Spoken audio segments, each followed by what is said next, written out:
예, 이번 시간에도 계속해서 기저의 성질에 대해서 알아볼 건데, 이번 시간에는 기저가 어느 x에 대한 어느 한 유상의 기저가 되기 위한 조건을 알아보도록 하겠습니다. x가 어떤 집합이고 배를 x의 임의의 서브패밀리, 그러한 서브패밀리 배를 x의 한 위상의 기저이기 위한 필요 충분 조건이 1 and 2를 만족할 때, 1과 2 모두 만족할 때 배를 x의 한 위상의 기저라고 말할 것이다. 그러면 그 두 가지 조건이 뭐냐? 첫 번째, 배에 있는 b의 원소들을 모두 합해서 일단 x가 돼야 되고, 두 번째, 배의 원소, 배의 임의의 두 원소 b1, b2에 대하여 만일 b1, b2 교집합에 어떤 원소 p가 존재한다라고 한다면 p를 원소로 가지고 b1 교집합 b2의 서브셋이 되게 하는 새로운 배의 원소 bp가 존재할 때, 이 말입니다. 지금 두 번째 이 부분이 학생들이 어려워하는 부분입니다. 배의 임의의 두 원소 b1, b2에 대해서 만일 교집합에 어떤 원소가 있다라고 한다면 그 원소 P를 원소로 가지면서 교집합의 서브셋이 되게 하는 새로운 배의 원소가 존재할 때, 즉 주어져 있는 이 부분을 달리 표현한 것이 B1 교집합 B2는 BP의 합집합, 이것도 우리 앞서 한번 한 적이 있지만 실제로 B1, B2라고 하는 것은 합집합 P인 B1, B2의 원소들을, 이 말이죠. 예. 이건데 이 조건을 만족하니까 이렇게 쓸 수가 있겠다, 이 말이죠. 앞에서 한 적이 있으니까 넘어가겠습니다. 그래서 이제 우리가 필요성, 충분 조건을 먼저 보겠습니다. 가정, 배를 x의 한 위상의 기저라고 하겠습니다. 근데 그 x가 오픈 셋이므로 그 x가 이 주어지는 배가 x의 한 위상의 기저이고 x가 토폴로지의 원소이므로 x는 방금 주어져 있는 베이스의 정의로부터 베이스의 배의 원소 b의 임의의 합집합 해서 x가 되는 부분이 존재하고, 두 번째, b1과 b2가 배의 원소에 대해서 교집합이 공집합이 아니다, p를 원소로 가지고 있다 라고 한다면 실제적으로 b1, b2 배의 원소이지만 그것들의 이 배에 대한 임의의 합집합이 토폴로지니까 결국 B1, B2도 토폴로지의 원소, 두 개가 토폴로지의 원소니까 두 개 유한계의 교집합을 해도 토폴로지의 원소. 따라서 토폴로지의 원소, 이 B1과 B2가 토폴로지의 원소라고 한다면 이 B1과 B2는 배의 원소 어떤 것들 bi에 대한 임의계의 합집합으로 표현 가능하네 라고 한 것이 주어져 있는 7.1-의 정의, 베이스의 정의로부터 결국 B1 교집합 B2의 서브셋이면서 P를 원소로 가지는 어떤 배의 원소 B3가 반드시 존재할 거다 라는 사실을 우리는 알 수가 있습니다. 역으로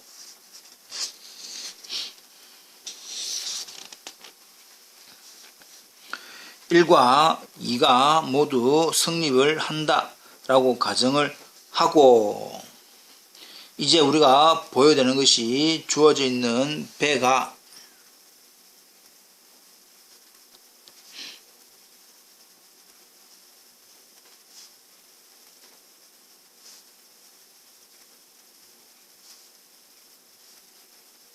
X의 어느 한 유상의 기저인 걸 보이기 위해서 그 배의 원소 BI에 대하여 임의계의 합집합을 한 집합들의 모임이 토폴로지가 되는지 안 되는지를 보여주면 되겠네, 그 뜻입니다. 그렇지? 실제 우리가 보여야 되는 것은 배가 베이스인 걸 보여야 되지만, 실제적으로는 그 베이스라고 한다면 배의 원소 BI에 대한 임의계의 합집합으로 만들어지는 U들을 다 모아놓은 집합 쪽이 결국 뭐가 된다? 토폴로지가 되는 것만 보이면 된다. 따라서 우리는 O1, O2, O3를 보임으로써 토폴로지가 되는 것을 보이도록 하겠습니다. 첫 번째 O1, X는 T의 원소이다. 왜냐하면 1번 성질에서 X는 다 배의 원소 BI들을 다 합하니까 X가 된다는 사실로부터 X는 T의 원소. 그리고 주어져 있는 공집합은 몇 개? 한 개도 안 끄집어 온 거에 대한 전체 유니온을 하면 된다 이 말이지요. 네, 그래서 역시 주어져 있는 공집합도 T의 원소. 따라서 O1의 전체 집합과 공집합은 T의 원소인 걸 우리는 알 수가 있다. 두 번째, O2라고 하는 것은 실제적으로는 유한계의 교집합이지요. T의 원소 유한계에 대해서 그 유한계의 교집합이 또다시 T의 원소인 걸 보이면 되는데, 일단 우리는 몇 개? 두 개, 수학적 기납법을 이용해서 두 개가 성립한다. n-1개가 성립을 한다라고 가정하고 n개에 대해서 성립함을 보일 겁니다. 그 수학적 기납법을 이용할 거다, 전체적으로는.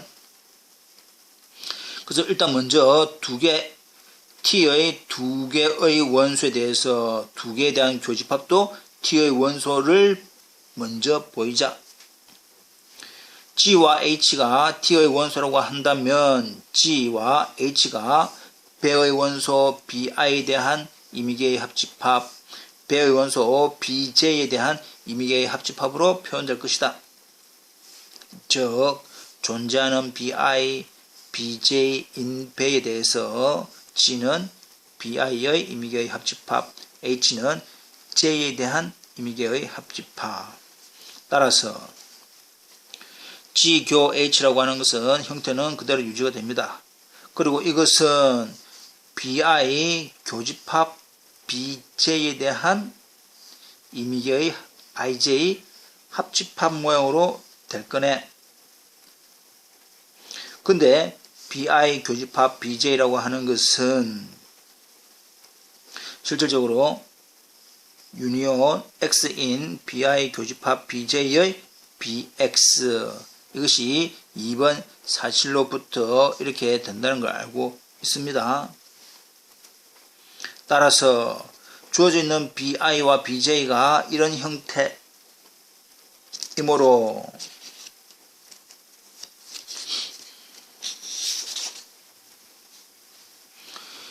G교 H는 T의 원소이다. 왜냐하면 G교 H는 실질적으로는 유니온 IJ의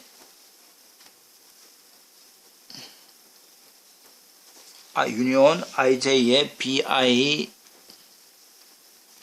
교집합 BJ였는데 BI 교집합 BJ가 이런 형태였다 이 말입니다. 따라서 다시 한번 이야기를 하면 배의 원소 BX에 대한 임의계의 합집합이네. 이게 임의계는 몇 개인지는 모르겠지만 임의계의 합집합으로 표현되니까 T의 원소가 된다.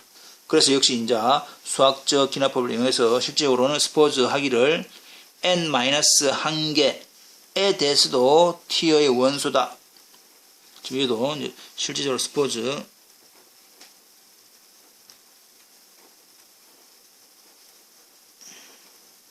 n-1개 G1 땡땡땡땡 G의 n-1개의 토폴로지의 원소에 대해서도 i는 1부터 n-1까지 gi를 해도 토폴로지의 원소다 라고 가정을 하고 우리는 이제 몇 개 n개에 대해서 설명을 할 거다. n개에 대한 교집합은 G1부터 G의 n-1까지 결합 교집합 Gn 하면 되고, 위에 있는 성질에서 G1부터 G의 n-1이 T의 원소, 이것도 T의 원소, 결과적으로는 T의 원소 두 개에 대해서도 역시 뭐가 된다? T의 원소. 결국은 n개에 대한 교집합이 T의 원소. 그래서 O2가 성립을 하더라. O3 T의 임의계의 G알파에 대해서 우리는 나중에 보여야 되는 것은 그 G알파계의 합집합을 보여야 되는데, 주어져 있는 G알파 각각이 T의 원소이기 때문에 배의 원소 B알파 I에 대한 임의계의 합집합으로 모양이 표현되네. 따라서 유니온 G알파는 유니온 G알파 대신에 들어온 거죠. 예. 그 말은 또다시 결국은 B알파 I라고 하는 배의 원소에 대한 이거든 다 전체 다 합집합이니까 결국 I와 알파에 대한 임의계의 합집합으로 모양이 표현되니까 G알파의 유니온 합집합은 T의 원소가 된다. 그래서 역시 이제 O3가 성립을 하는 거 알겠죠? 그래서 O1, O2, O3가 모두 성립을 하니까 T는 X에 대한 토폴로지. 배의 원소에 대한 임의계의 유니온, 임의계의 합집합으로 모아난 집합족이 토폴로지가 되니까 주어져 있는 배는 X에 대한 X의 어느 한 위상의 기저가 되더라 라고 우리가 얘기를 할 수 있다 이 말입니다. 넘어갑니다.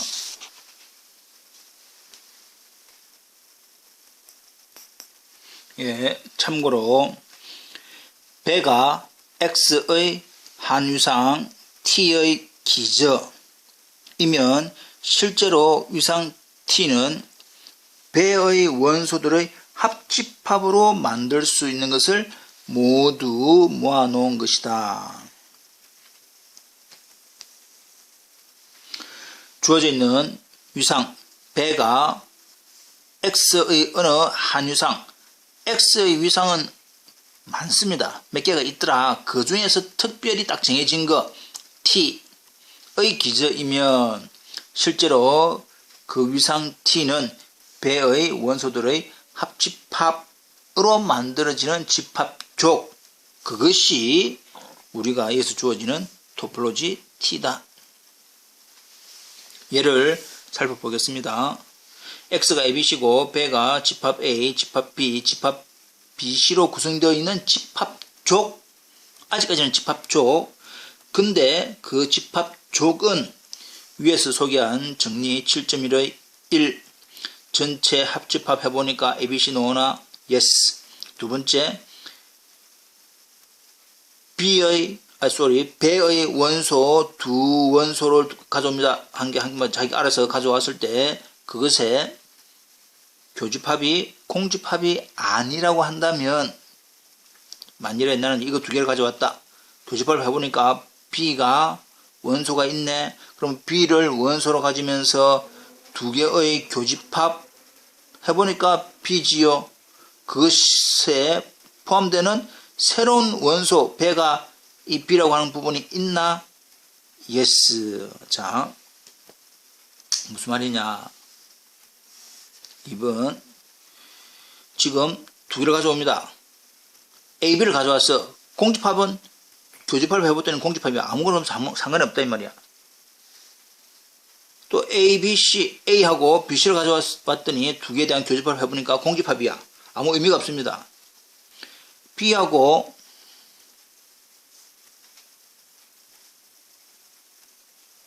B, C라고 하는 두 개가 있는데 교집합에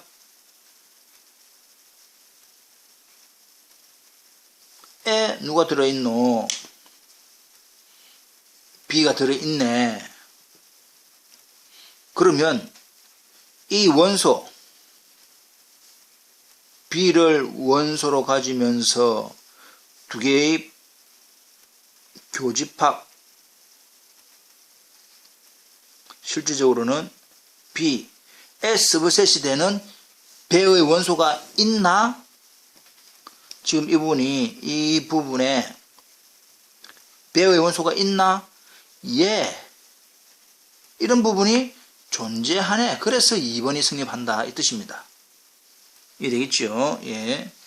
그래서 1과 2를 모두 성립하는 집합쪽이네. 그러면 그러한 집합쪽을 우리는 뭐라 한다? X의 한 유상의 기저라고 부른다 이 말입니다. 그러면 그 기저에 의해서 만들어지는 토폴로지는 뭐냐? 라고 했더니, 그래서 이제 이 T배라고 하는 것이 배에 의해서 만들어지는 토폴로지, 배의 원소들의 임의계의 합집합으로 만들어지는 것. 영계의 합집합. A라고 하는, 집합 A라고 하는 한 개의 합집합. 한 개의 합집합. 한 개의 합집합. 두 개의 합집합. 두 개의 합집합. 두 개의 합집합. 또 세 개의 합집합. 네 개의 합집합. 같은 걸 두 번 써도 상관없다. 네 개의 합집합이니까 XXXXXX 이렇게 이제 나오더라 이 말이야. 따라서 주어져 있는 이 위상이 주어져 있는 X의 위상, X에 관계되는 위상 아주 많습니다. 아주 많은 것 중에서 특별히 어느 한 개인데 그 한 개에 대한 뭐 된다? 베이스가 되더라. 주어져 있는 배가. 이 뜻입니다. 넘어가 보겠습니다.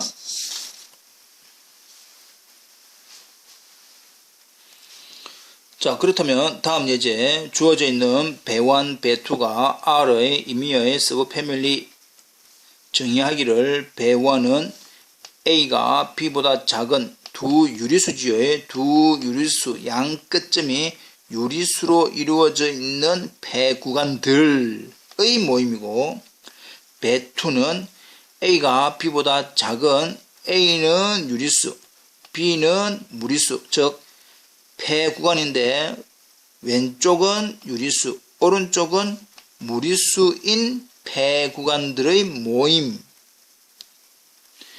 한다면 주어져 있는 배1은 R의 어떤 한 유상의 기저가 되지 않고, 배2는 R의 한 유상의 기저가 되더라. 왜냐? 실질적으로 이제 우리는 그 CRM 7.1의 1과 2를 모두 만족을 하느냐, 만족하지 않는 부분이 있느냐를 살펴보면 된다. 자, 배1은 주어져 있는 7.1의 1, 즉 배1의 원소 양 끝점이 모두 유리수인 배 구간들을 임의계의 합집합하면 실수가 되네. 그래서 1번은 성립한다. 그러나 2번은 성립하지 않더라. 왜냐? 주어져 있는 배1의 두 원소지요. 1, 3, 5가 배1의 원소이더란 말이야. 양 끝점이 유리수들로 되어 있는 배 구간. 그래서 배1의 임의어의 두 원소에 대해서 교집합을 하였더니 3이라고 하는 원소가 있네. 그러면 그 3을 원소로 가지면서 교집합인 집합 3에 속하는 부분집합이 되는 B가 있나? 이런 모양으로 양끝점이 A가 B보다 작으면서 양끝점이 유리수인 형태, 이 부분이 있나? 아니요. 그러므로 이가 성립하지 않는다. 그 뜻입니다.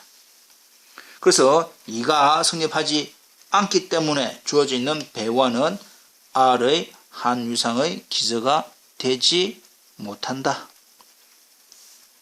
두 번째, 그럼 배2는 유리수, 무리수로 되어 있는, 자, 1번, 이제 1번.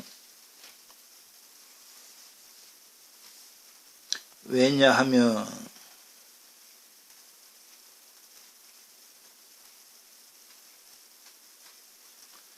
A는 유리수, B는 무리수인 형태의 A, B를 합하면 그는 뭐가 되노? 실수가 되기 때문에 1번 성립을 한다. 이 말이고, 두 번째도 성립을 한다. 왜냐? 주어져 있는 A, B, C, D라고 하는 것이 배2의 원소에 대해서 만일 교집합이 있다. 자, 그림이,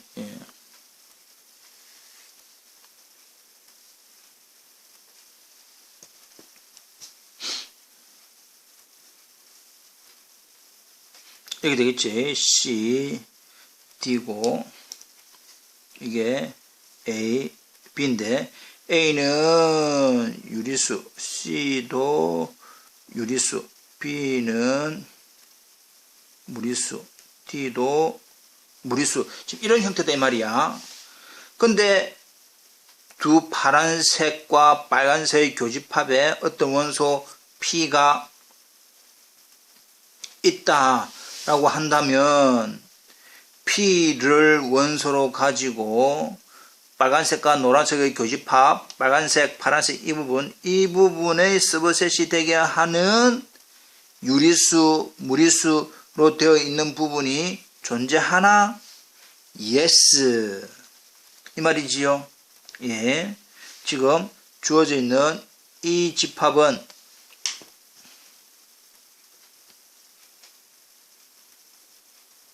여기 이 말이지요. 지금 이 집합이라고 하는 것은 이겁니다. 예. 그래서 P를 원소로 가지고 이 집합에 풍기는 어떤 새로운 유리수, 무리수의 형태가 존재하나?